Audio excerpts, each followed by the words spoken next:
Tiket pesawatnya 10 juta per orang. Kalau kalian tidak mampu, ya tinggal di rumah saja. Begitulah kata ibu mertuaku pagi tadi, tertawa di depan semua iparku sambil menghina aku dan suamiku. Aku hanya menunduk dan menjawab, "Iya, Bu, nikmati liburanmu." Saat aku tertidur, sebuah notifikasi email masuk. 60 juta rupiah. Ibu mertuaku baru saja memakai kartu kredit rahasiaku untuk membeli 6 tiket kelas bisnis.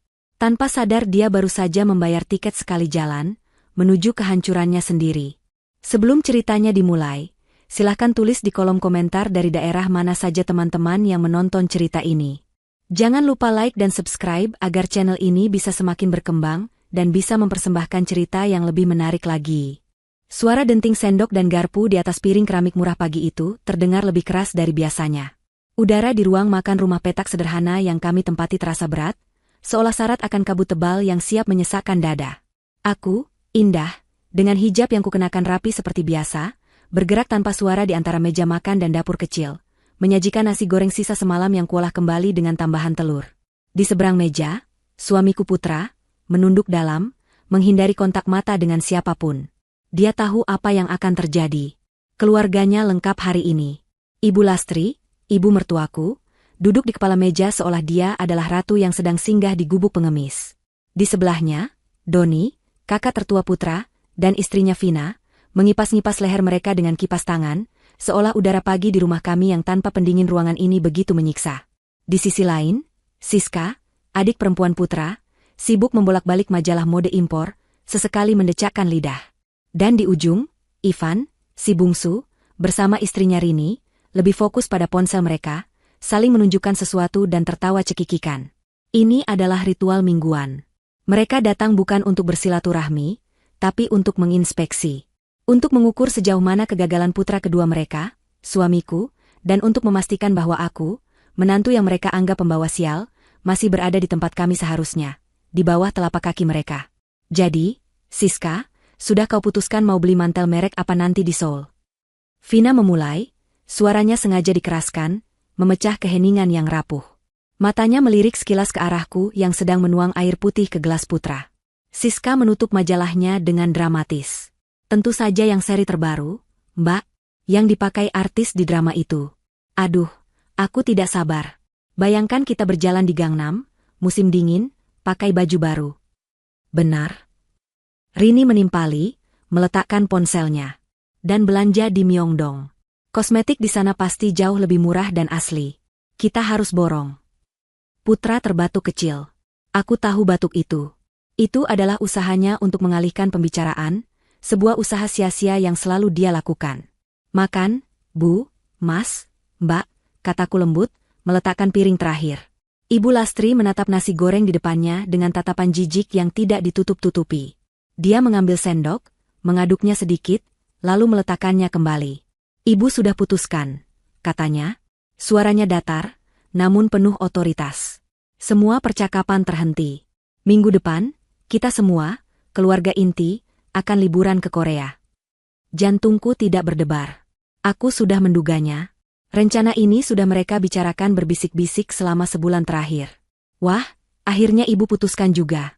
Seru Doni, tersenyum lebar pada ibunya. Bagus, Bu. Kita perlu liburan yang layak. Bosan di Indonesia terus. Tentu saja, Ibu Lastri berkata, tatapannya kini beralih, menyapu Putra dan aku secara bergantian. Matanya berhenti sedikit lebih lama pada hijab sederhanaku. Ibu sudah pesan tiketnya.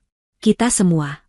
Ibu, Doni, Vina, Siska, Ivan, dan Rini. 6 orang. Dia sengaja menyebutkan jumlahnya. 6 orang. Bukan 8. Putra akhirnya mengangkat wajahnya. Keningnya berkerut. Bu. Ibu Lastri mengangkat satu tangannya, menghentikan kalimat Putra sebelum keluar. Dengar dulu, ini liburan mahal, Putra. Bukan liburan ke puncak atau Bandung yang biasa kau lakukan itu. Dia terkekeh pelan, dan yang lain ikut tertawa. Kami ambil kelas bisnis, Vina menambahkan, seolah itu adalah detail terpenting di dunia. Supaya bisa istirahat di pesawat. Perjalanan panjang, kan? Tidak mungkin kami duduk di kelas ekonomi yang sempit. Dan hotelnya. Siska memekik. Ibu pesan hotel bintang 5 dekat pusat perbelanjaan. Aku sudah cek. Ada kolam renang air hangatnya. Suasana di meja makan menjadi riuh rendah dengan rencana mereka. Mereka membahas itinerari, pakaian apa yang akan dibawa, berapa banyak uang yang harus disiapkan untuk belanja.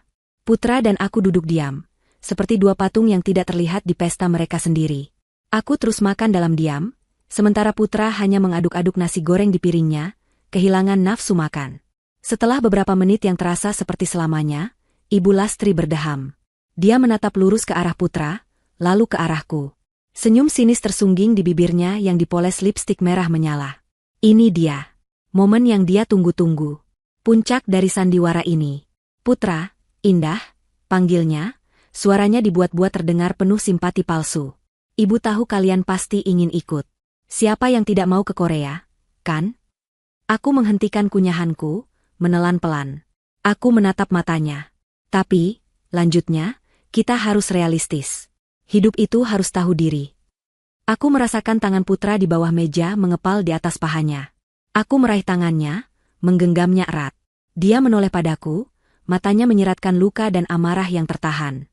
Aku menggeleng pelan, memberinya isyarat untuk tetap tenang. Gaji kamu, Putra, ibu tahu persis berapa. Manajer di perusahaan kecil seperti itu, paling cukup untuk makan sehari-hari. Benar, kan?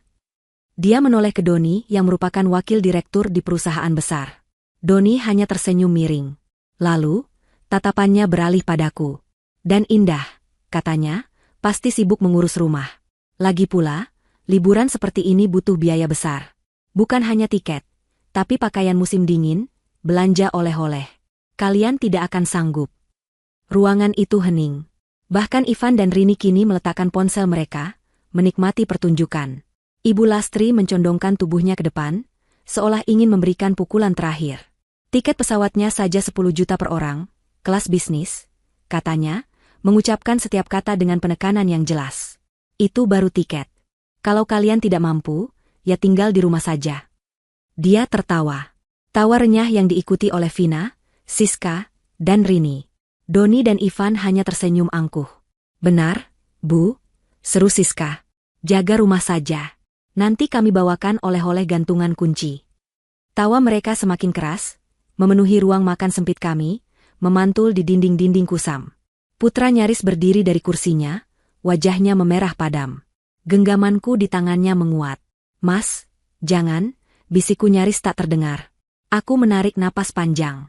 Aku melepaskan genggamanku pada tangan Putra, lalu mengangkat wajahku. Aku menatap Ibu Lastri, tepat di matanya. Aku tersenyum. Senyum tipis yang tulus. Iya, Bu, kataku dengan suara tenang dan jelas. Nikmati liburanmu. Tawa mereka langsung berhenti. Mereka pasti mengharapkanku menangis, memohon, atau setidaknya menunjukkan kemarahan. Tapi yang kuberikan hanyalah penerimaan yang tenang.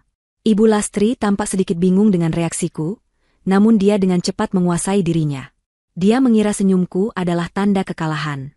Dia mengira anggukanku adalah tanda penyerahan. Dia mengira ketenanganku adalah bukti bahwa aku tahu tempatku.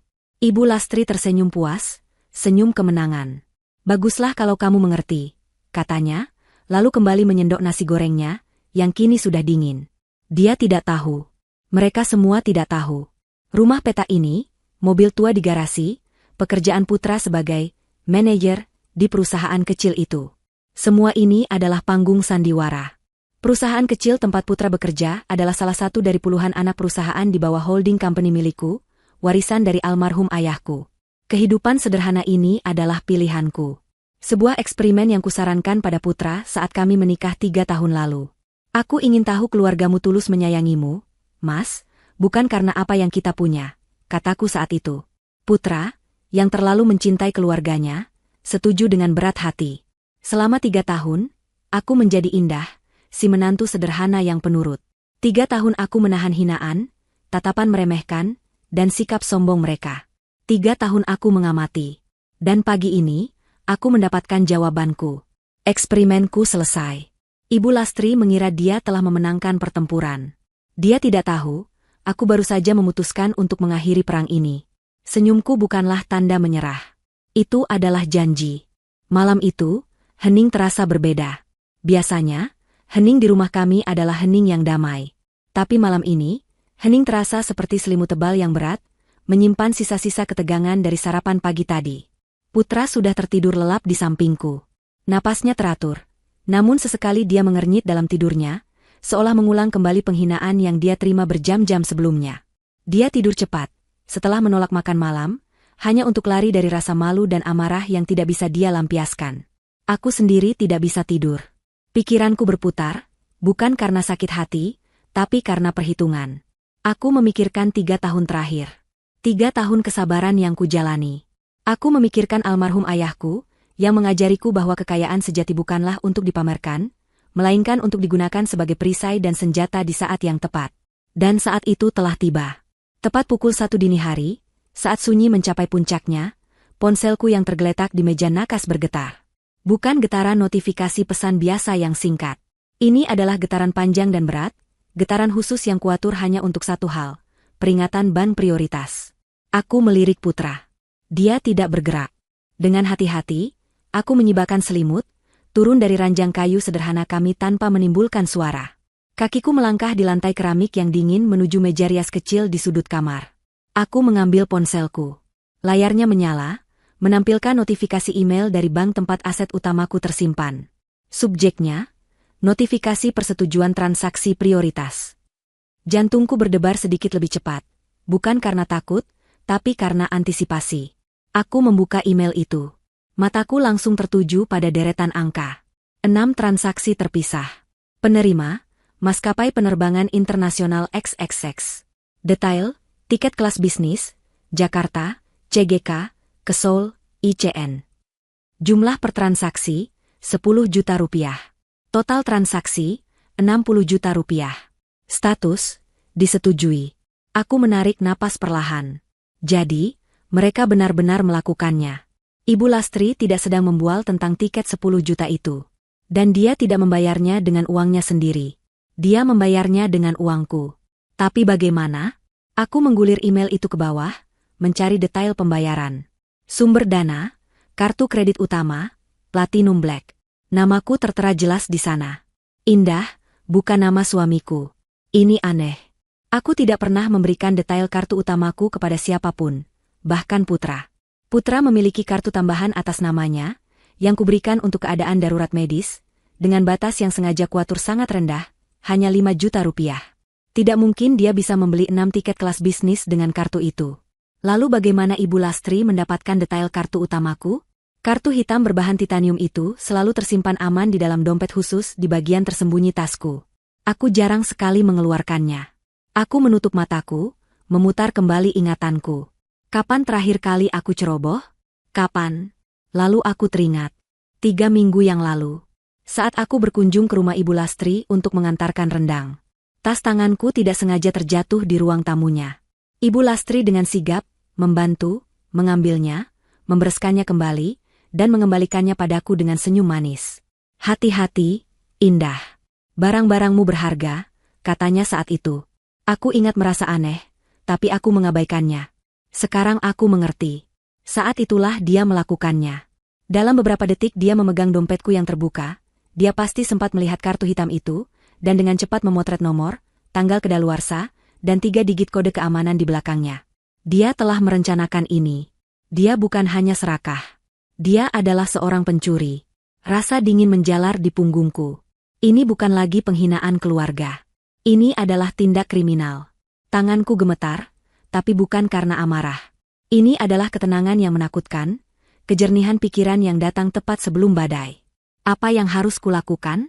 Pilihan pertama, menelepon bank. Melaporkan transaksi sebagai penipuan. Membekukan kartu. Uangku akan kembali dalam beberapa hari. Ibu Lastri dan keluarganya akan dipermalukan di bandara saat tiket mereka ditolak. Itu mudah. Itu cepat. Tapi, itu tidak cukup. Itu hanya akan memberi mereka pelajaran tentang jangan tertangkap. Itu tidak akan mengajari mereka tentang penyesalan. Mereka hanya akan membenciku karena menggagalkan liburan mereka. Mereka tidak akan pernah mengerti bobot kesalahan mereka. Aku tidak ingin uangku kembali. Aku ingin harga diri suamiku kembali. Aku duduk di kursi kayu kecil di depan meja rias. Cermin buram menunjukkan pantulan wajahku yang tenang di bawah cahaya bulan. Hijab tidurku sedikit miring. Aku menatap mataku sendiri. Mata seorang wanita yang sudah muak bermain sandiwara. Aku tidak akan menelepon bank. Aku tidak akan membatalkan tiket itu. Aku bangkit, berjalan ke lemari, dan mengambil laptop lamaku. Laptop yang terlihat usang di luar, namun di dalamnya tersimpan akses ke seluruh kerajaanku. Aku kembali ke meja rias, membukanya, dan menyambungkannya ke internet melalui hotspot ponselku. Aku membuka aplikasi email yang terenkripsi. Mengetik alamat yang sudah lebih dari setahun tidak kusapa. a.pratama@pratamanusantara.co.id. Angga Pratama. Asisten pribadi kepercayaanku, tangan kananku yang selama ini mengelola segalanya dari balik layar. Emailku singkat dan padat. Subjek, perubahan rencana, Seoul. Isi, Angga, siapkan jet pribadi perusahaan. Tujuan, Seoul, Incheon. Keberangkatan, lusa, 17 November, pukul 10 waktu Indonesia Barat.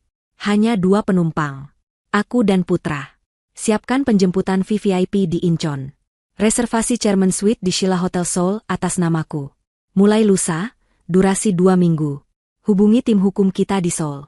Minta mereka siaga. Ada kemungkinan aku perlu mengurus beberapa aset keluarga yang tumpang tindih dengan aset perusahaan. Ada 6 transaksi tiket kelas bisnis maskapai XXX ke Seoul, keberangkatan besok pagi, 16 November, atas nama, Lastri, Doni, Vina, Siska, Ivan, dan Rini. Jangan dibatalkan. Jangan diganggu. Aku ingin mereka sampai di Seoul dengan selamat. Pastikan mereka terbang. Indah. Aku berhenti sejenak sebelum menekan tombol kirim. Apakah ini terlalu jauh? Tidak. Ini sepadan. Mereka menginginkan liburan mewah? Aku akan memberikannya. Mereka mencuri 60 juta dariku untuk pamer? Aku akan menunjukkan pada mereka apa arti kemewahan yang sesungguhnya. Aku menekan, kirim. Aku menutup laptopku. Suara, klik, dari laptop yang tertutup terdengar seperti suara palu hakim yang baru saja diketuk. Aku kembali ke tempat tidur. Putra masih tertidur, tidak menyadari bahwa dunia mereka akan segera dijungkir balikan. Aku mengelus kepalanya. Tidurlah yang nyenyak, Mas, bisikku. Saat kamu bangun nanti, kita akan pergi berlibur. Liburan yang sesungguhnya. Aku memejamkan mata, bukan untuk tidur, tapi untuk merencanakan langkah selanjutnya. Ibu Lastri mengira dia telah mencuri liburan impian. Dia tidak tahu, dia baru saja membayar tiket sekali jalan menuju mimpi buruk terbesarnya. Permainan ini bukan lagi tentang 60 juta. Ini tentang segalanya. Keesokan paginya adalah hari keberangkatan. Aku bangun bahkan sebelum azan subuh berkumandang, menyiapkan sarapan sederhana berupa roti bakar dan teh manis untukku dan Putra. Pukul 6 pagi, tepat seperti yang kuduga, ponsel Putra berdering keras. Itu dari Ibu Lastri.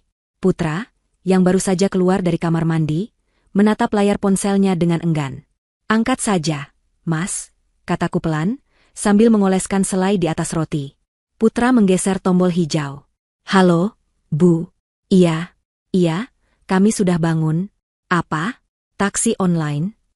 Putra terdiam sejenak, mendengarkan semburan omelan dari seberang. Iya, Bu, tapi mobil kita kan? Dia melirik ke arahku. Aku mengangguk, memberinya izin. Baik, Bu. Setengah jam lagi kami ke sana. Putra menutup telepon dengan helaan napas berat. Taksi pesanan mereka dibatalkan sopirnya. Mereka mau kita yang antar ke bandara. Berenam. Sekalian dengan koper-koper mereka. Aku tersenyum. Tidak apa-apa, Mas. Anggap saja bakti terakhirmu sebagai sopir pribadi mereka. Setengah jam kemudian, mobil kijang tua kami yang catnya sudah sedikit pudar merapat di depan rumah mewah Ibu Lastri. Mewah menurut standar mereka, tapi aku tahu persis rumah itu masih dalam cicilan KPR yang menunggak, yang diam-diam sering dibantu bayar oleh Putra menggunakan gajinya. Pemandangan di depan rumah itu seperti sirkus. 6 koper berukuran jumbo, semuanya baru dan bermerek palsu yang mencolok, berjejer di teras. Siska sedang sibuk melakukan siaran langsung di media sosialnya. Hai guys, kita mau berangkat ke Korea. Kelas bisnis. Dong, lihat nih, koper baruku. Dia memutar kamera ke arah Doni, Vina, Ivan, dan Rini, yang melambai dengan gaya dibuat-buat. Ibu Lastri keluar terakhir, mengenakan kacamata hitam besar yang membuatnya tampak seperti lalat, dan syal bulu imitasi yang tebal di lehernya, padahal cuaca Jakarta pagi itu sudah mulai gerah. Kalian ini lama sekali, semprotnya begitu melihat kami. Ayo cepat masukkan koper-koper ini. Kita bisa terlambat. Putra dan aku, tanpa berkata apa-apa, mulai bekerja seperti kuli panggul. Kami mengangkat koper-koper berat itu satu persatu ke bagasi belakang mobil. Tentu saja tidak muat. Bagasi kijang tua kami hanya cukup untuk 3 koper. Bagaimana ini? Vina mengeluh. Kan sudah kubilang, harusnya kita pesan 2 Alphard. Kenapa juga harus merepotkan Putra yang mobilnya begini? Sudah, jangan banyak mengeluh, kata Ibu Lastri menengahi, meski nada suaranya sama kesalnya. Taruh sisanya di kursi tengah. Siska, Ivan, Rini, kalian pangku saja tas kabin kalian. Perjalanan menuju bandara adalah siksaan mental selama 1 jam penuh. Mobil tua kami terasa sesak dan panas. Pendingin ruangan bekerja seadanya, tidak mampu melawan jumlah penumpang yang berlebihan dan panasnya pagi. Aku dan Putra duduk di depan.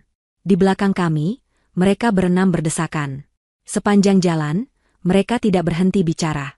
Mengeluh tentang sempitnya mobil, panasnya udara, dan membandingkannya dengan betapa nyamannya kursi kelas bisnis yang akan segera mereka duduki. Nanti di pesawat aku mau langsung tidur, kata Siska, masih sibuk dengan ponselnya. Kursinya bisa jadi tempat tidur. Kan? Aku mau foto, terus unggah. Pasti teman-temanku iri. Aku lebih penasaran dengan makanannya, timpal Ivan. Katanya kita bisa pesan apa saja. Lobster? Salmon? Aku akan pesan semuanya. Ibu Lastri tertawa paling keras. Itulah bedanya orang sukses dan orang gagal, anak-anakku. Kita bekerja keras, kita menikmati hasilnya. Kita liburan mewah ke luar negeri.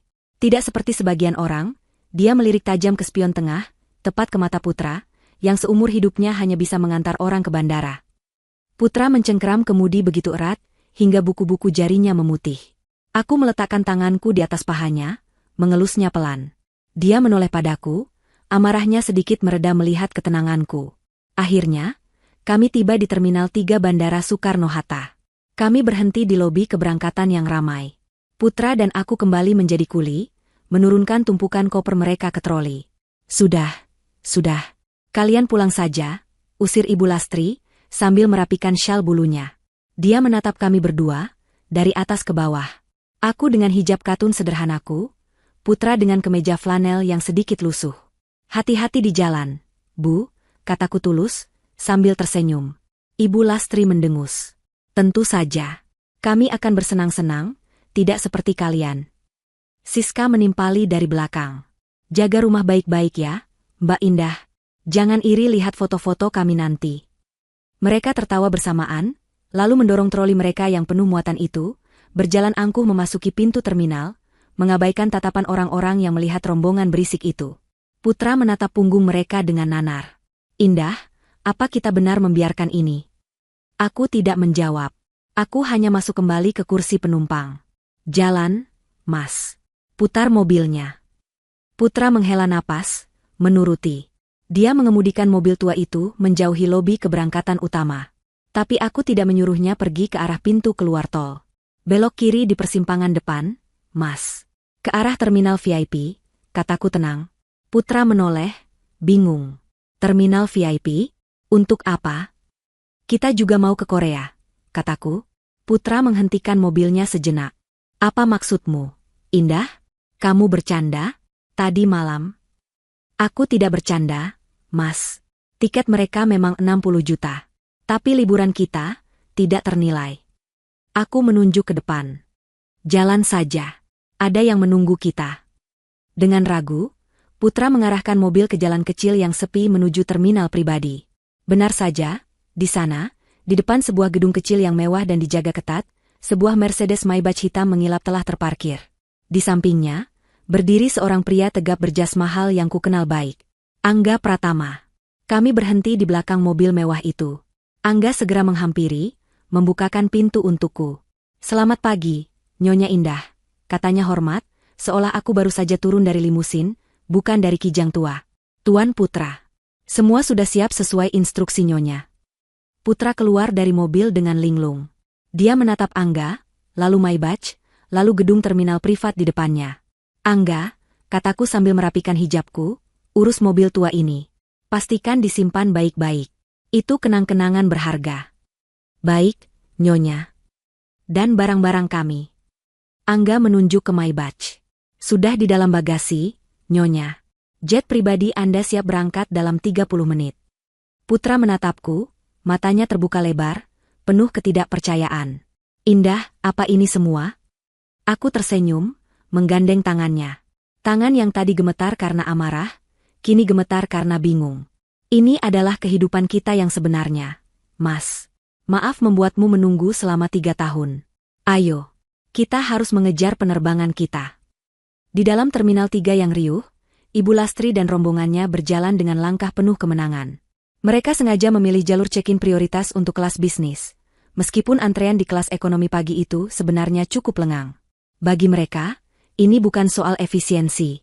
Ini soal status. Siska masih memegang ponselnya, merekam setiap langkah. Lihat, guys, konternya eksklusif.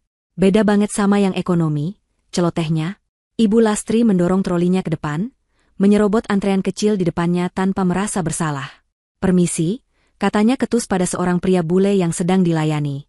Petugas konter, seorang wanita muda berseragam rapi, tersenyum profesional. Selamat pagi, Ibu. Ada yang bisa saya bantu? Kami berenam mau check-in, kata Ibu Lastri sambil melempar 6 paspor ke atas meja timbangan. Kelas bisnis. Tujuan Seoul. Petugas itu tersenyum. Baik, Ibu. Boleh saya lihat kode pemesanan atau tiket elektroniknya? Vina dengan angkuh membuka ponselnya, menunjukkan kode pemesanan yang dia terima. Petugas itu mengangguk dan mulai mengetik di komputernya. Senyum di wajahnya perlahan memudar.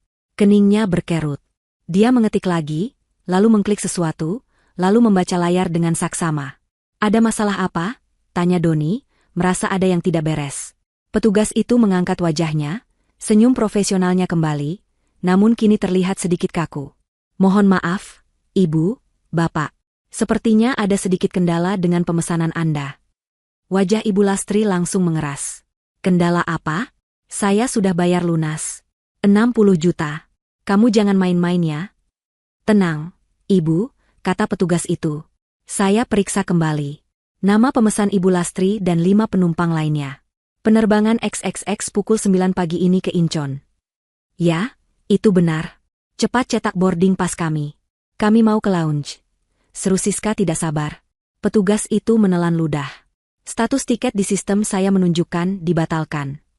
Hening. Selama 3 detik, rombongan itu membeku. Tawa dari antrean lain terdengar sangat jelas. Apa? Suara Ibu Lastri melengking, menarik perhatian separuh area check-in. Dibatalkan?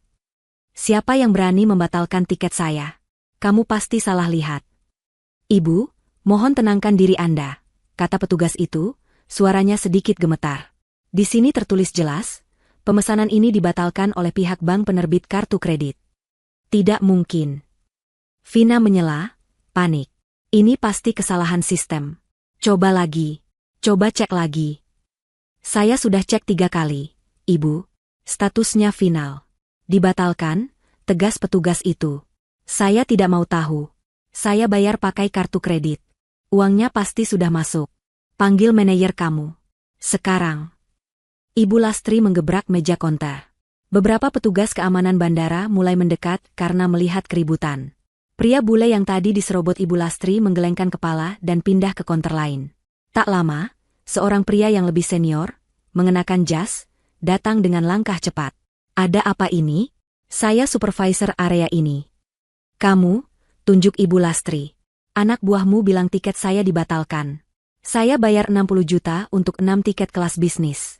Ini buktinya. Dia menyodorkan ponsel Vina. Supervisor itu mengambil kode pemesanan, membawanya ke terminal komputer lain, dan memeriksanya sendiri. Dia bekerja dalam diam selama beberapa menit. Wajahnya serius. Ibu Lastri, Doni, Vina, Siska, Ivan, dan Rini menunggu dengan napas tertahan. Mereka mulai berkeringat. Syal bulu Ibu Lastri kini tampak konyol. Akhirnya, supervisor itu kembali. Dia menatap Ibu Lastri dengan tatapan yang sulit diartikan. Dingin dan profesional. Benar, Ibu. Seluruh pemesanan ini telah dibatalkan. Siapa yang batalkan? Beritahu saya. Supervisor itu ragu sejenak. Menurut catatan dari bank, transaksi ini ditandai sebagai transaksi berisiko tinggi. Pihak bank telah menghubungi pemilik kartu utama pagi ini untuk verifikasi. Jantung Ibu Lastri berdebar. Pemilik kartu utama? Dan, lanjut supervisor itu, suaranya pelan namun terdengar jelas oleh mereka berenam. Pemilik kartu utama mengonfirmasi bahwa beliau tidak mengenali transaksi ini. Tidak mungkin. Itu kartu.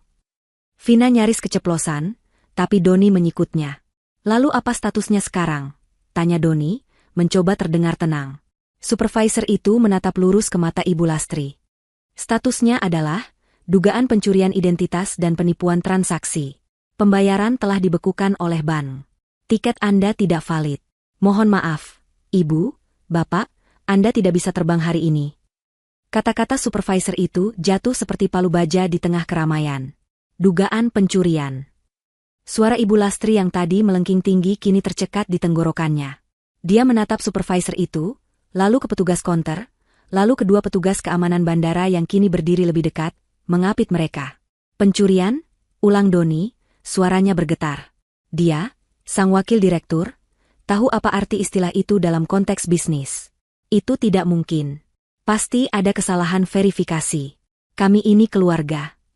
Ini penghinaan, teriak Vina, berusaha mengembalikan harga dirinya. Kalian tahu kami siapa? Kalian akan kami tuntut. Tapi ancaman itu terdengar hampa.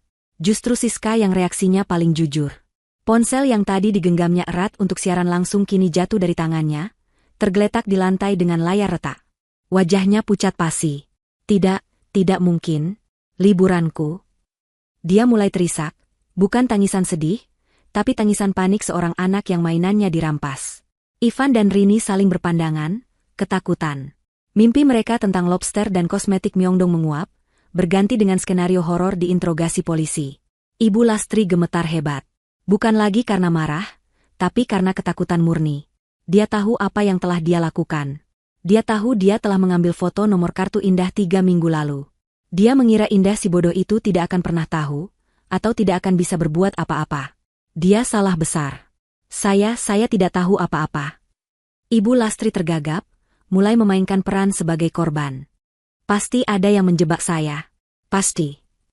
Matanya liar mencari-cari alasan, mencari kambing hitam. Dan tepat pada saat itulah, dia melihat mereka. Di seberang kerumunan kecil mereka, berjalan dua sosok yang familiar namun terasa asing. Mereka berjalan santai dari arah pintu masuk VVIP, melintasi area check-in utama, menuju jalur imigrasi prioritas yang terpisah. Itu Putra dan Indah. Tetapi, itu bukan Putra dan Indah yang mereka kenal. Indah tidak lagi mengenakan hijab katun murahan.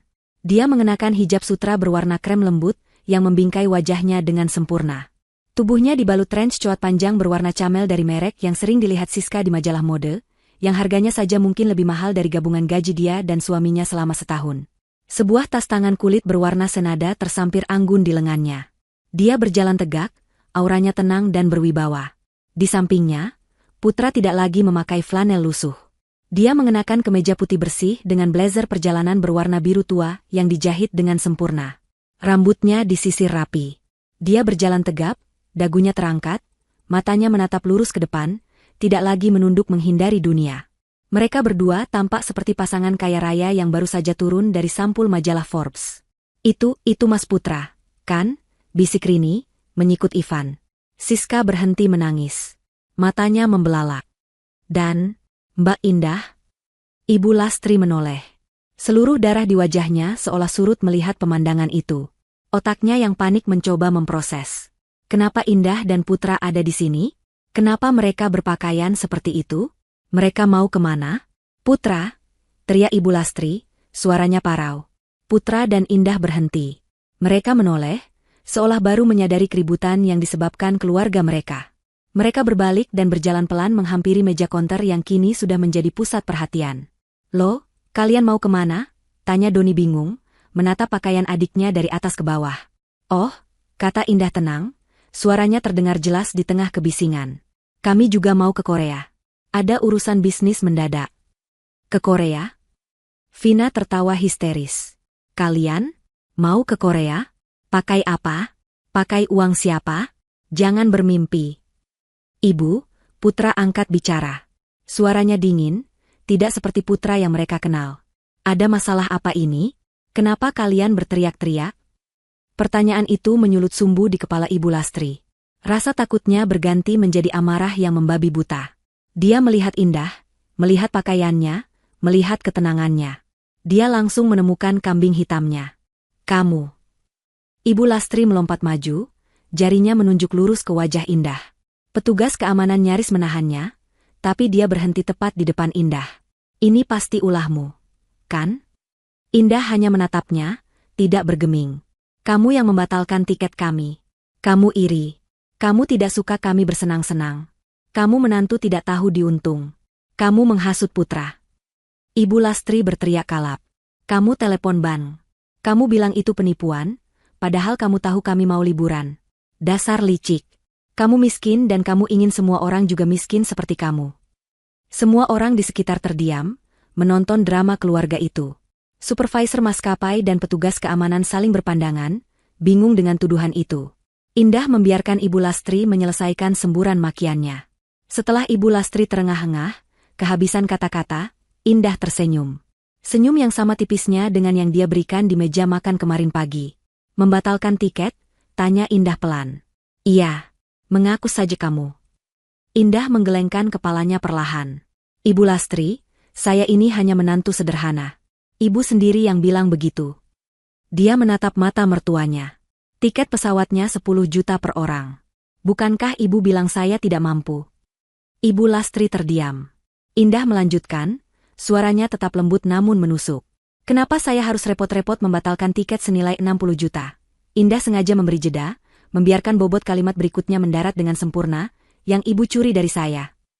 Kata, curi, terdengar seperti ledakan bom di tengah area check-in yang ramai.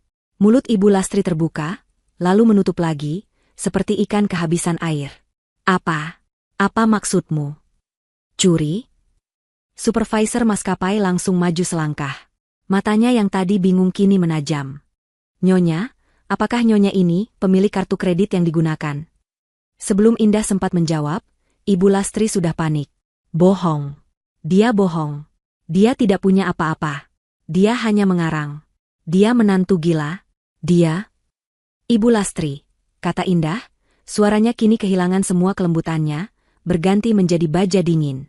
Cukup. Satu kata itu membungkam Ibu Lastri seketika. Ada otoritas dalam suara Indah yang belum pernah mereka dengar seumur hidup mereka. Indah tidak menanggapi mertuanya lagi. Dia beralih ke supervisor maskapai dan 2 petugas keamanan bandara. Selamat pagi, Bapak. Maaf atas keributan ini. Nama saya Indah Kirana. Dan ya, dia membuka tas tangannya yang elegan, mengeluarkan sebuah dompet kulit, dan dari dalamnya dia menarik sebuah kartu logam hitam pekat. Saya adalah pemilik kartu kredit Platinum Black yang digunakan untuk membeli 6 tiket atas nama mereka. Dia menyerahkan kartu itu kepada supervisor. Mata pria itu membelalak saat melihat nama, Indah K. Pratama, terukir jelas di atas logam titanium itu, di bawah logo bank privat yang paling eksklusif. Tolong Bapak cocokkan 16 digit angkanya dengan nomor kartu yang digunakan Ibu Lastri untuk memesan, kata Indah. Doni dan Vina, yang merasa paling mengerti soal status, langsung mengenali kartu itu. Itu bukan kartu kredit platinum biasa yang mereka banggakan. Itu adalah Black Card, kartu unlimited yang hanya dimiliki oleh segelintir konglomerat di negeri ini. Tidak mungkin. Bisik Vina. Itu palsu. Supervisor itu bergegas kembali ke terminal komputernya. Petugas keamanan kini menatap Ibu Lastri dengan pandangan yang sangat berbeda. Bukan lagi sebagai penumpang yang histeris, tapi sebagai tersangka kriminal. Indah, apa-apaan ini? Putra akhirnya angkat bicara, bukan bertanya pada Indah, tapi pada keluarganya. Dia menatap ibunya dengan kekecewaan yang mendalam. Jadi benar, Bu? Ibu mencuri data kartu Indah? Aku tidak mencuri. Ibu Lastri membela diri, meski suaranya gemetar. Aku hanya meminjamnya. Dia menantuku. Itu wajar. Uang dia adalah uang putra juga, uang kita juga. Uang saya bukan uang Anda, Bu, kata Indah tegas. Supervisor itu kembali, wajahnya pucat. Dia mengembalikan kartu itu kepada Indah dengan kedua tangan, sedikit membungkuk. Nyonya Pratama. Nomornya identik. 100% cocok. Kami mohon maaf atas ketidaknyamanan ini. Tidak apa-apa, Pak. Anda hanya menjalankan tugas, kata Indah. Yang bersalah di sini bukan Anda. Dia menoleh ke keluarganya, yang kini menatapnya seperti baru melihat hantu. 3 tahun, kata Indah, suaranya kini terdengar ke seluruh penjuru konter yang hening. Selama 3 tahun, saya dan suami saya, Putra, setuju untuk hidup sederhana. Dia menatap Putra, yang kini berdiri tegak di sampingnya, menggenggam tangannya erat. Suami saya adalah pria yang baik. Dia sangat mencintai keluarganya. Dan saya ingin tahu, apakah keluarganya juga tulus mencintainya apa adanya, atau hanya mencintai apa yang bisa dia berikan. Mata Indah menyapu mereka satu persatu. Doni yang pucat, Vina yang gemetar, Siska yang membeku, Ivan dan Rini yang menunduk ketakutan. Jadi kami memulai sandiwara kecil ini, lanjut Indah. Rumah petak yang kalian hina setiap minggu itu, adalah salah satu properti pertama yang saya beli saat remaja. Mobil kijang tua yang kalian ejek, adalah mobil pertama almarhum ayah saya. Dia berhenti sejenak, lalu menatap Doni, si wakil direktur. Dan perusahaan kecil tempat suami saya bekerja sebagai manajer. Perusahaan itu, Doni terbata, adalah anak perusahaan dari Pratama Nusantara Group. Sebuah holding company yang bergerak di bidang pertambangan, properti, dan logistik. Perusahaan yang kebetulan, Indah tersenyum tipis, adalah milik saya. Jika tadi ada bom yang meledak, ini adalah gempa bumi yang meruntuhkan segalanya. Doni nyaris tersungkur. Perusahaan besar tempatnya bekerja, ternyata adalah pesaing kecil dari salah satu divisi perusahaan milik Indah. Gaji, wakil direktur,nya mungkin tidak lebih besar dari gaji asisten pribadi Indah.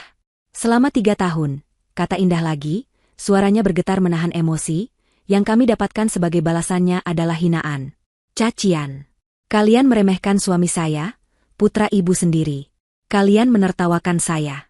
Dan pagi ini, matanya mengunci Ibu Lastri, ibu menggenapinya dengan pencurian. Indah, nak, maafkan ibu. Ibu Lastri akhirnya luluh. Dia mencoba meraih tangan Indah. Ibu tidak tahu. Ibu hilaf. Indah menarik tangannya. Sudah terlambat, Bu. Dia berbalik menghadap petugas keamanan dan supervisor maskapai. Saya ulangi. Nama saya Indah Kirana Pratama. Dan saya ingin melaporkan tindak kejahatan secara resmi. Ibu mertua saya ini, Ibu Lastri, dia menunjuk lurus ke wanita yang kini menangis itu, telah mencuri data kartu kredit saya dan menggunakannya tanpa izin untuk melakukan pembelian senilai 60 juta rupiah. Wajah Ibu Lastri menjadi seputih kertas. Saya tidak membatalkan tiket itu, kata Indah dengan jelas. Saya hanya menjawab telepon dari bank saya 1 jam yang lalu. Mereka bertanya apakah saya sedang berada di Bandara Soekarno-Hatta untuk membeli 6 tiket kelas bisnis ke Seoul. Saya menjawab tidak. Saya menjawab bahwa kartu saya telah dicuri. Ban melakukan sisanya. Indah menatap Ibu Lastri yang sudah terduduk lemas di kopernya. Bapak petugas, silakan proses beliau sesuai hukum yang berlaku. Tindakan Indah yang secara formal melaporkan pencurian itu adalah paku terakhir di peti mati kesombongan Ibu Lastri. 2 petugas keamanan bandara, yang tadinya hanya berjaga, kini bertindak sigap. Mereka tidak lagi memandangnya sebagai penumpang yang mengamuk, melainkan sebagai tersangka. Ibu Lastri, ya? Mohon ikut kami ke pos keamanan untuk dimintai keterangan lebih lanjut, kata salah satu petugas dengan suara datar dan tegas. Tidak, saya tidak mau. Ibu Lastri mulai meronta. Tangisannya yang tadi dibuat-buat kini berubah menjadi tangisan panik yang nyata. Dia mencengkeram troli koper, seolah itu bisa menyelamatkannya. Saya tidak mencuri. Indah, bilang pada mereka. Tarik ucapanmu, nak, ibu mohon. Indah tidak menoleh. Dia hanya menatap lurus ke depan, wajahnya tanpa ekspresi. Lepaskan ibuku. Doni tiba-tiba berteriak, maju untuk menghalangi petugas. Kalian tidak bisa menahan ibu saya hanya karena ucapan wanita ini. Kalian tidak tahu siapa kami. Petugas kedua, yang badannya lebih tegap, menahan Doni dengan 1 tangan di dadanya. Pak, jangan halangi petugas. Nyonya Pratama sudah membuat laporan resmi. Ini adalah prosedur. Jika ibu Anda tidak bersalah, beliau bisa menjelaskannya di kantor polisi. Polisi? Vina memekik. Kata itu menyentaknya lebih keras daripada kata pencurian. Doni, jangan sampai ibu masuk kantor polisi. Ini akan menghancurkan reputasimu. Reputasi kita. Siska, Ivan, dan Rini berdiri mematung di belakang, di antara tumpukan koper-koper baru mereka. Wajah mereka pucat pasi. Liburan impian ke Korea dalam sekejap berubah menjadi mimpi buruk terburuk mereka. Mereka akan masuk berita. Mereka akan menjadi bahan tertawaan. Mas Putra. Tolong, Mas. Siska akhirnya menemukan suaranya. Dia berlari ke arah Putra, mengabaikan Indah, dan berlutut memegang kaki kakaknya. Mas, tolong ibu, bilang sama Mbak Indah, ini cuma salah paham. Kita keluarga, kan, Mas? Mas Putra, tolong. Ibu bisa sakit jantung. Mas. Ini adalah momen yang ditunggu-tunggu Putra selama 3 tahun. Momen di mana keluarganya akhirnya memandangnya, memohon padanya. Tapi bukan sebagai pria sukses, melainkan sebagai perantara untuk istrinya yang ternyata jauh lebih sukses. Putra menatap adiknya yang menangis di kakinya. Dia melihat ke arah ibunya yang kini digiring paksa, satu petugas memegang satu lengannya. Dia melihat Doni yang berdebat sengit dengan petugas lainnya, Vina yang histeris menelepon seseorang, mungkin pengacara. Dia melihat Ivan dan Rini yang gemetar ketakutan. Selama ini, dia menahan diri demi kata, keluarga. Dia diam saat mereka menghina istrinya. Dia diam saat mereka meremehkan pekerjaannya. Dia diam saat mereka menertawakan rumah sederhananya. Dia diam demi ibunya. Tapi pagi ini, di meja makan, saat ibunya tertawa dan berkata, kalau kalian tidak mampu, ya tinggal di rumah saja. Sesuatu dalam dirinya telah patah. Dan kini, melihat mereka memohon bukan karena penyesalan, tapi karena takut malu dan takut miskin, amarah yang dia kubur dalam-dalam akhirnya meledak. Lepaskan aku, Siska, kata Putra dingin. Siska terkejut mendengar nada suara itu. Dia mendongak, air matanya mengalir. Mas? Putra menarik kakinya dengan perlahan namun tegas. Dia melangkah maju, melewati Siska, berdiri di tengah-tengah kekacauan itu. Dia menatap Doni, Vina, Ivan, dan Rini. Selama 3 tahun, suara Putra bergetar, bukan karena takut, tapi karena amarah yang pekat. Selama 3 tahun kalian semua datang ke rumah kami setiap minggu. Bukan untuk menjengukku, tapi untuk memastikan aku masih gagal. Doni berhenti berdebat dengan petugas. Semua mata kini tertuju pada Putra. Kamu, Mas Doni, Putra menunjuk kakaknya. Kamu bangga dengan jabatanmu, memandangku rendah karena aku hanya manajer. Kamu tahu, gaji, manajerku itu kupakai bukan cuma untuk makanku dan Indah, tapi juga untuk menutupi cicilan rumah ibu yang menunggak, yang kamu sebagai anak kesayangan tidak pernah peduli. Doni tersentak mundur, seolah ditampar.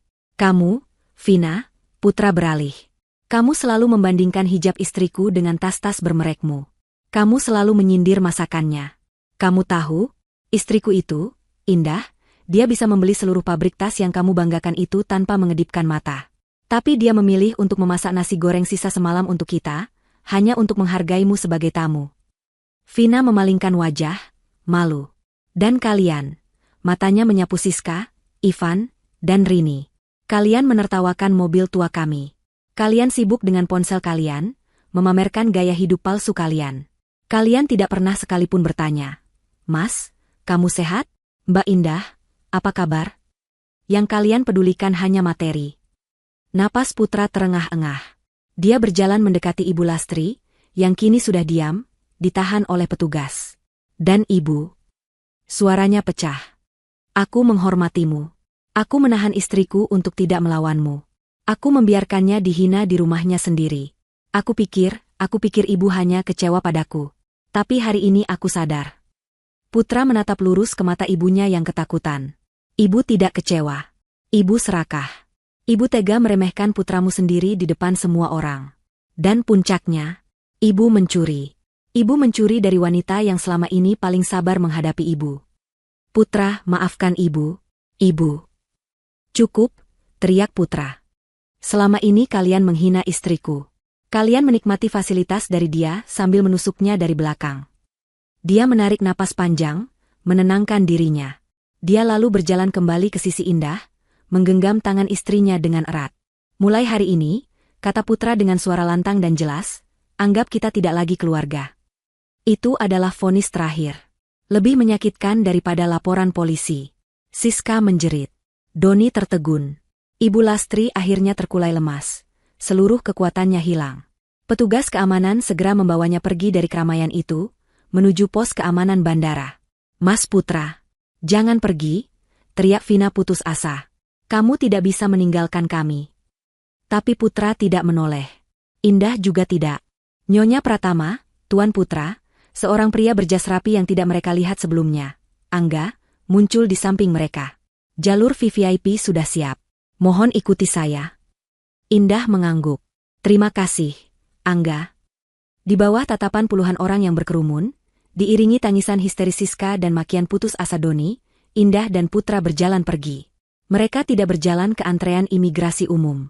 Angga membawa mereka ke sebuah pintu kayu berpanel mewah yang tersembunyi di sudut terminal. Di baliknya, ada dunia yang berbeda. Ruangan itu sepi, berkarpet tebal, dengan sofa-sofa empuk dan wangi aromaterapi yang menenangkan. Dua petugas imigrasi berseragam lengkap sudah menunggu sambil berdiri. Mereka tersenyum hormat. Selamat pagi, Nyonya Pratama, sapa salah satu petugas. Kami sudah menunggu Anda. Indah menyerahkan paspornya dan paspor Putra. Petugas itu hanya membukanya, mencapnya dengan cepat tanpa banyak bertanya, dan mengembalikannya. Perjalanan Anda lancar, Nyonya, Tuan. Seluruh proses imigrasi tidak sampai 30 detik. Mereka berjalan melewati pintu lain, dan langsung keluar ke sisi landasan pacu pribadi. Udara pagi terasa segar. Di sana, di atas aspal yang bersih, sebuah jet pribadi berwarna putih bersih dengan garis emas berkilauan di bawah sinar matahari. Gulfstream G650. Di ekornya, tertera logo, PN, yang elegan, Pratama Nusantara. Di kaki tangga pesawat, dua pramugari berseragam anggun dan seorang pilot berbaris rapi. Begitu melihat Indah dan Putra, mereka serempak membungkuk. Selamat datang, Nyonya Pratama, Tuan Putra, sapa pramugari senior. Kami siap mengantar Anda ke Seoul. Putra menatap pesawat itu, lalu menatap Indah. Dia masih gemetar karena konfrontasi tadi, tapi di matanya ada cahaya baru. Cahaya kebebasan. Indah tersenyum padanya, senyum tulus pertama hari itu. Ayo, Mas. Liburan kita dimulai. Interior pesawat pribadi itu adalah antitesis dari semua yang baru saja mereka tinggalkan. Tidak ada keramaian, tidak ada teriakan, tidak ada bau keringat dan kepanikan. Kabin itu didominasi warna krem lembut dan kayu walnut yang dipoles mengilap. Ada 8 kursi kapten berlapis kulit yang bisa diputar dan direbahkan menjadi tempat tidur. Di bagian belakang, Indah tahu, ada kamar tidur pribadi lengkap dengan kamar mandi berlapis marmer.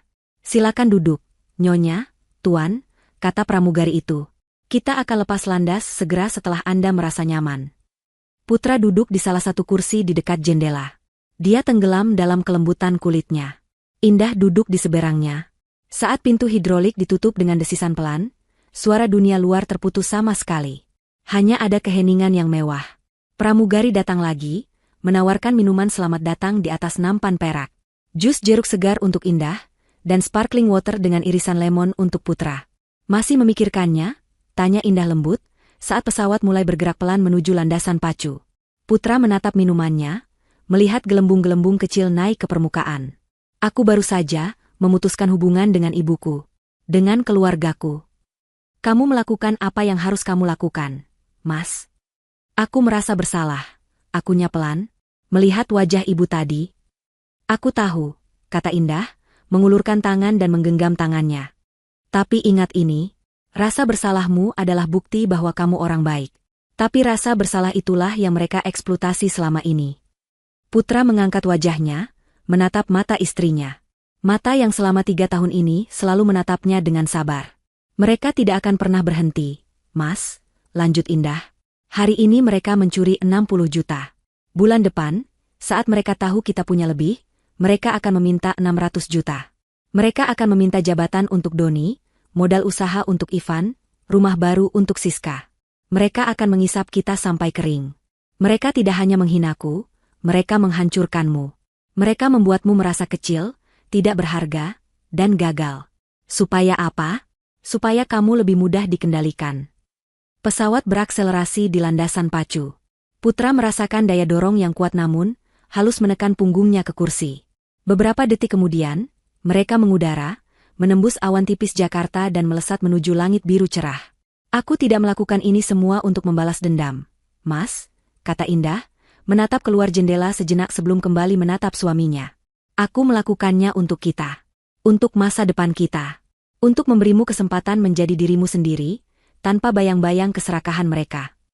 Putra terdiam lama. Dia melihat kota Jakarta yang kotor dan ramai mengecil di bawah mereka. Dia merasa seperti beban ribuan kilogram terangkat dari bahunya. Kamu benar, katanya akhirnya. Aku merasa lega. Aku merasa bebas. Itu karena kamu memang bebas sekarang, kata Indah tersenyum. Penerbangan 6 jam ke Seoul terasa seperti mimpi. Mereka disajikan makanan yang disiapkan oleh koki pribadi. Putra menikmati steak Wagyu A5 yang meleleh di mulutnya, sementara Indah menikmati salmon panggang dengan sayuran organik. Mereka berbicara. Bukan tentang Ibu Lastri atau masa lalu. Mereka berbicara tentang masa depan. Tentang apa yang Putra sebenarnya ingin lakukan. Dia mengaku selalu tertarik pada arsitektur dan desain. Sebuah mimpi yang dia kubur karena keluarganya menuntutnya cepat bekerja di bidang yang menghasilkan uang. Indah mendengarkan dengan saksama. Kita bisa wujudkan itu. Divisi properti kita selalu butuh arsitek berbakat. Bukan sebagai manajer lagi, canda Putra. Bukan.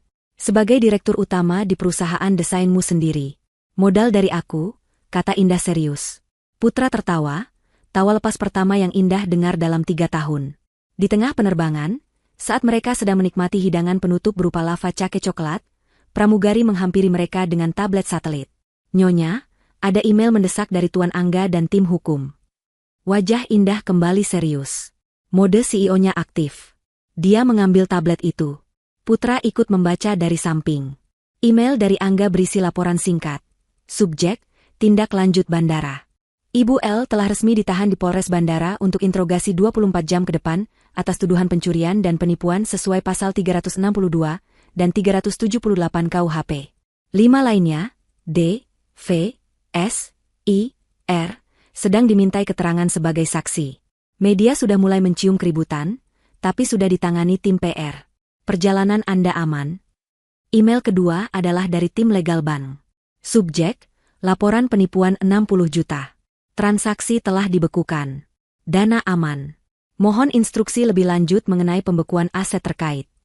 Putra menelan ludah. Ini benar-benar terjadi.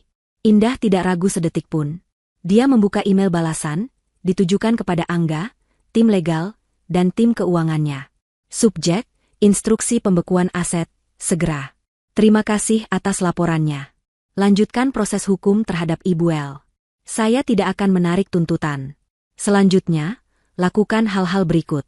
Audit penuh semua aliran dana dari rekening perusahaan saya, termasuk rekening gaji Putra, ke rekening atas nama Lastri, Doni, Vina, Siska, Ivan, dan Rini selama 3 tahun terakhir. Rumah yang saat ini ditinggali Ibu Lastri. Saya tahu KPR itu dijaminkan atas salah satu aset perusahaan saya. Segera tarik jaminan tersebut. Biarkan ban mengeksekusi rumah itu sesuai prosedur tunggakan. Tarik fasilitas kendaraan perusahaan yang mungkin digunakan oleh Doni atau Ivan, jika ada. Bekukan semua kartu kredit tambahan dan akses perbankan lain yang terkait dengan rekening induk Pratama Nusantara.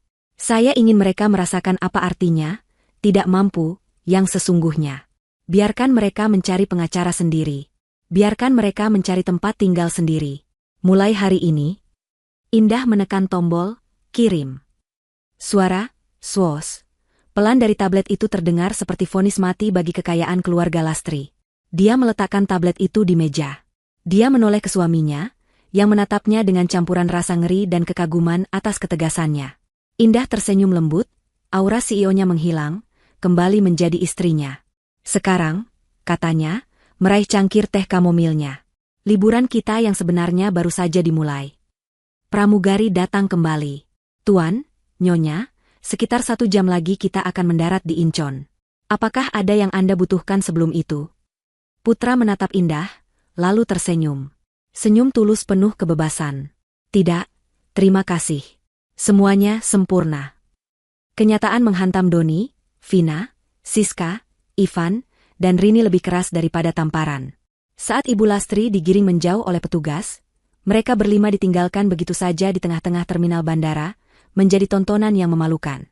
Koper-koper jumbo mereka yang berwarna-warni kini tampak konyol, seperti properti sirkus yang ditinggalkan badutnya. Orang-orang berbisik, beberapa bahkan secara terang-terangan mengambil foto mereka. Siska, yang insting pertamanya adalah menutupi wajah, sadar ponselnya masih tergeletak di lantai dekat counter check-in dengan layar retak. Mereka digiring oleh petugas lain ke ruangan terpisah, bukan pos keamanan utama tempat Ibu Lastri ditahan, melainkan ruang interogasi kecil yang steril untuk para saksi. Selama 6 jam berikutnya, hidup mereka berubah menjadi mimpi buruk birokrasi. Mereka diinterogasi satu persatu. Polisi yang bertanya bersikap profesional, namun tatapan mereka tajam dan pertanyaan mereka menusuk. "Jadi, Anda tidak tahu kartu kredit siapa yang digunakan?" tanya seorang petugas kepada Doni. Saya pikir itu kartu ibu saya," kata Doni, suaranya lemah. Keringat membasahi kemeja mahalnya. "Ibu Anda tidak bekerja. Dari mana beliau mendapatkan kartu kredit dengan limit ratusan juta?" Saya tidak tahu." Vina diinterogasi di ruangan lain. Dia mencoba bersikap angkuh, mengancam akan menelepon pengacaranya. "Anda tidak bisa menahan saya. Saya tidak melakukan apa-apa." Petugas yang menginterogasinya hanya tersenyum tipis. "Kami tidak menahan Anda, Nyonya. Kami hanya meminta keterangan. Kecuali, jika Anda ikut serta dalam komplotan penipuan ini, apakah Nyonya Vina tahu bahwa kartu itu dicuri?" Wajah Vina langsung pucat. "Saya tidak tahu apa-apa. Saya hanya diajak liburan." Siska adalah yang paling hancur. Dia menangis sepanjang interogasi, mengulang-ulang kalimat, "Saya hanya mau ke Korea. Saya tidak tahu apa-apa soal kartu kredit." Setelah 6 jam yang terasa seperti 60 tahun, tepat saat jet pribadi Indah dan Putra mendarat di Incheon, mereka berlima akhirnya dilepaskan. "Status kalian adalah saksi. Tapi jangan coba-coba meninggalkan kota. Kami mungkin akan memanggil kalian lagi," kata petugas kepala, sebelum membukakan pintu. "Ibu Lastri, mereka diberitahu, resmi ditahan. Beliau akan menginap di sel tahanan Polres Bandara malam itu, menunggu proses hukum lebih lanjut." Kelima orang itu berjalan keluar dari pos polisi bandara dengan langkah gontai. Hari sudah sore. Udara Jakarta yang panas dan lembab terasa menampar wajah mereka yang terbiasa dinginnya pendingin ruangan. Mereka lelah, lapar, dan yang terpenting, mereka malu luar biasa. "Aku mau pulang," rengek Rini, menarik lengan Ivan. "Ini semua gara-gara ibumu. Gara-gara Siska. Aku malu." "Diam kamu," bentak Siska, matanya bengkak karena menangis. "Aku juga korban di sini." "Sudah. Jangan bertengkar," gertak Doni, mencoba mengembalikan sisa-sisa wibawanya. "Kita pulang dulu. Kita pikirkan cara mengeluarkan ibu." Mereka berjalan ke lobi kedatangan, mendorong troli mereka yang berisi koper-koper liburan yang kini menjadi beban. Mereka butuh taksi. Bukan taksi biasa. Mereka butuh setidaknya 2 mobil besar untuk mengangkut mereka dan barang bawaan mereka. "Pesan Alphard saja, Mas," kata Vina ketus, sambil mengeluarkan ponselnya. "Aku sudah tidak tahan lagi. Cepat pesan." Dia membuka aplikasi pemesanan taksi premium. Dia memasukkan alamat rumah Ibu Lastri. Lalu dia memilih metode pembayaran. Kartu kredit utamanya. Konfirmasi pesanan. Ponselnya memproses sejenak. Lalu muncul notifikasi merah. Pembayaran ditolak. Silakan periksa kembali detail kartu Anda, atau gunakan metode pembayaran lain. Vina mengernyit. Kenapa ini? Tumben sekali. Dia mencoba lagi. Ditolak. Dia mencoba kartu kreditnya yang lain, kartu suplementari dari Doni. Ditolak. "Ada apa?" tanya Doni tidak sabar.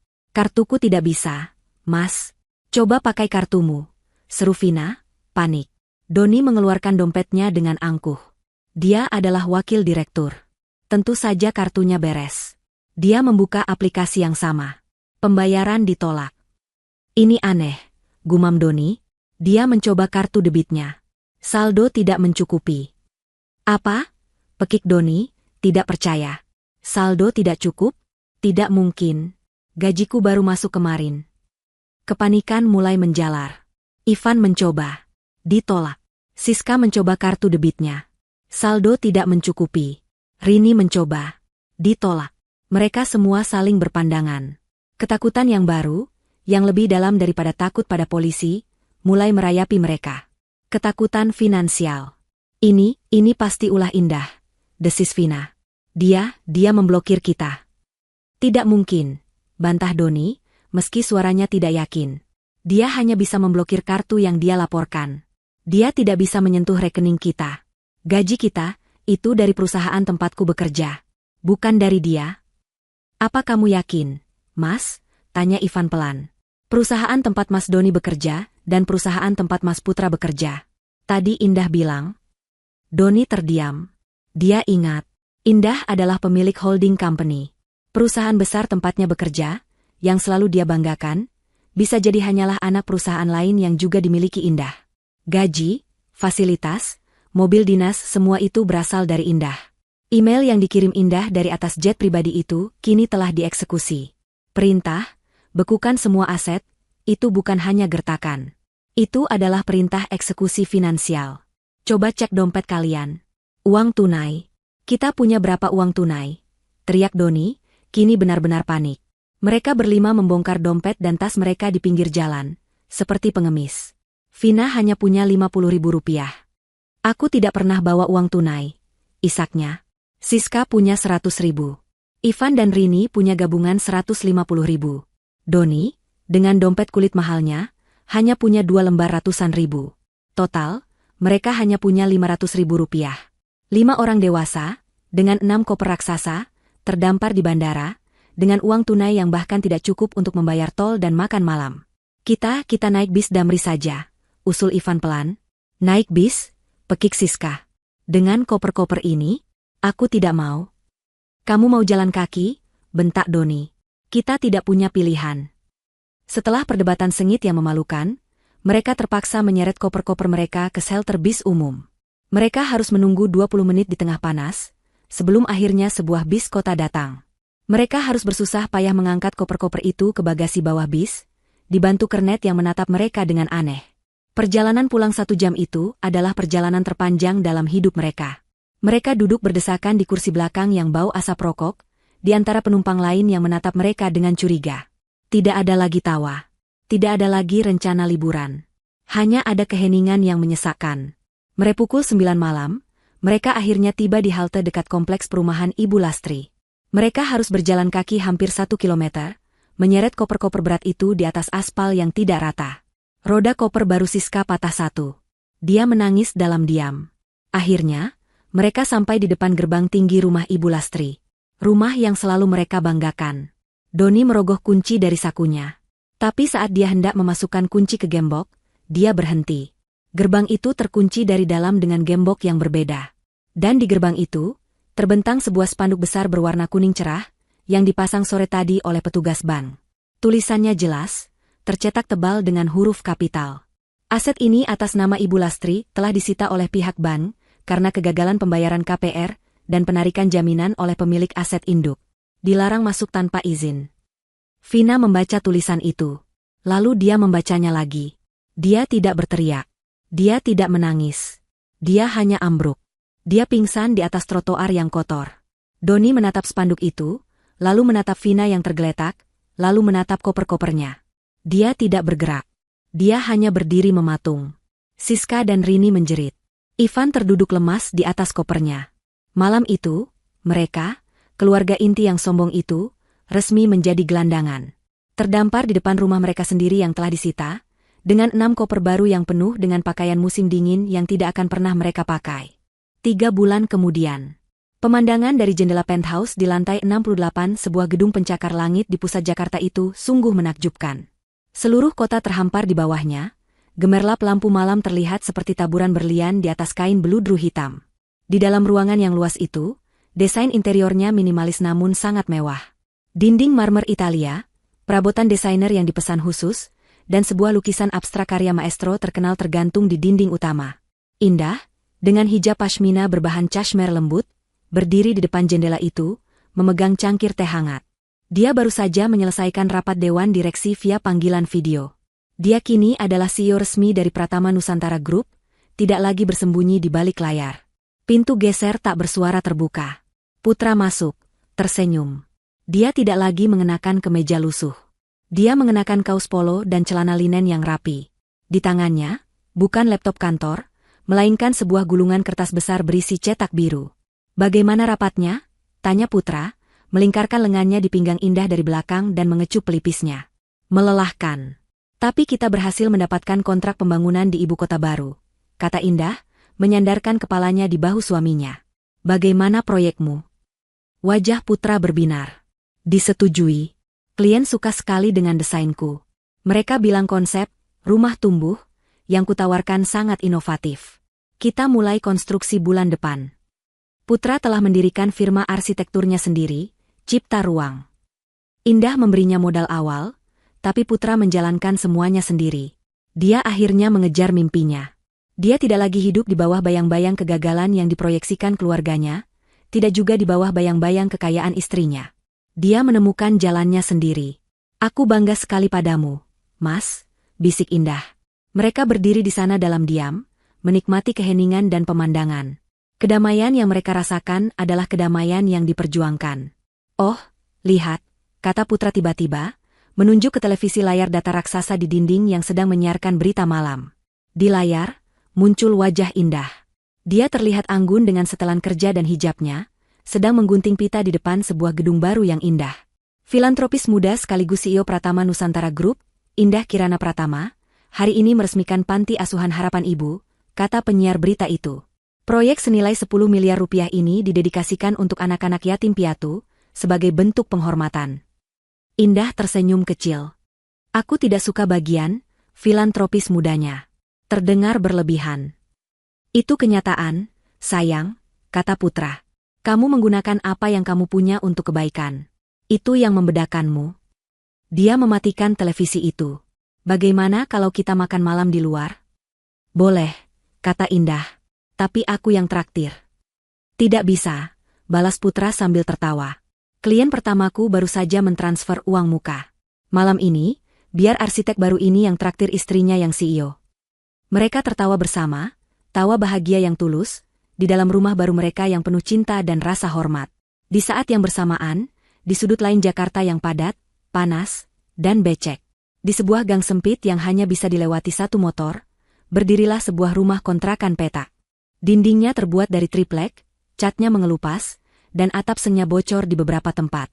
Di dalam ruangan berukuran 3 kali 4 meter itu, 4 orang duduk di lantai beralaskan tikar plastik tipis.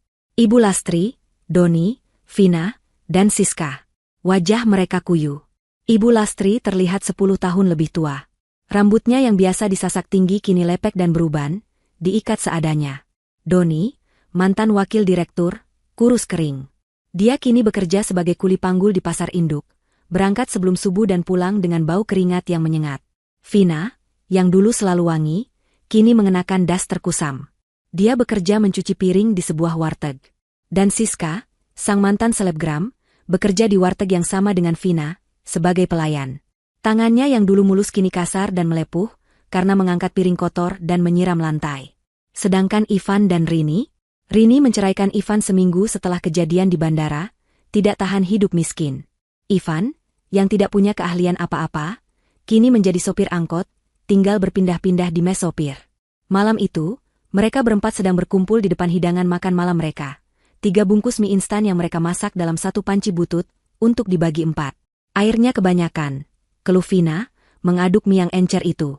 Sudah, makan saja. Jangan banyak mengeluh, bentak Ibu Lastri. Dia menyendok mie itu ke piring plastik mereka masing-masing. Doni makan dalam diam, menyeruput kuah mie dengan cepat. Dia lelah. Tadi di warteg ada pelanggan tidak bayar. Gumam Siska, mengunyah mie dengan tatapan kosong. Pemiliknya marah-marah, dan gajiku dipotong. Bagus, cibir Vina. Kerja begitu saja tidak becus. Kamu sendiri bagaimana? Tadi kamu memecahkan piring, kan? Gajimu juga dipotong. Balas Siska, tidak mau kalah. Diam, teriak Ibu Lastri, memukul lantai. Kalian ini bisa tidak sehari saja tidak bertengkar. Ibu pusing. Perabotan satu-satunya di ruangan itu, selain kipas angin kecil yang berputar lambat, adalah sebuah televisi tabung 14 inci bekas yang gambarnya bersemut. Televisi itu sedang menyiarkan berita malam. Dan tiba-tiba, di layar bersemut itu, muncul wajah yang sangat mereka kenal. Wajah Indah. Mereka berempat membeku. Sendok mie mereka berhenti di udara. Mereka menonton Indah, yang tersenyum anggun, menggunting pita, diresmikan oleh pejabat. Filantropis muda sekaligus CEO Pratama Nusantara Group, Indah Kirana Pratama. Suara penyiar berita itu terdengar mendengung di telinga mereka. Proyek senilai 10 miliar rupiah ini didedikasikan untuk anak-anak yatim piatu. Siska menjatuhkan sendoknya. Minyak tumpah ketikar. 10 miliar. Bisiknya. Vina mulai menangis. Tangisan pelan yang penuh penyesalan dan kebencian. Doni menundukkan kepalanya dalam-dalam, bahunya bergetar. Dia tidak tahan melihatnya. Ibu Lastri tidak bergerak. Matanya terpaku pada layar. Dia melihat Indah, wanita yang dulu dia hina sebagai menantu miskin. Wanita yang dia sebut tidak mampu beli tiket 10 juta. Wanita itu kini tersenyum di televisi, menyumbangkan uang yang jumlahnya tidak bisa lagi dia hitung. Dia melihat Indah di layar, lalu dia menunduk, menatap mangkuk plastiknya. Di dalamnya, tersisa beberapa helai mie instan yang mengambang di kuah encer yang sudah dingin. Dia akhirnya mengerti. Indah tidak hanya mengambil uang mereka. Indah telah mengambil masa depan mereka, martabat mereka, dan semua yang pernah mereka sombongkan. Karma telah tuntas dibayar. Ibu Lastri mengangkat sendoknya, tapi dia tidak bisa makan. Dia hanya duduk diam dalam kegelapan kontrakan yang bau, menatap mie instannya dengan tatapan kosong.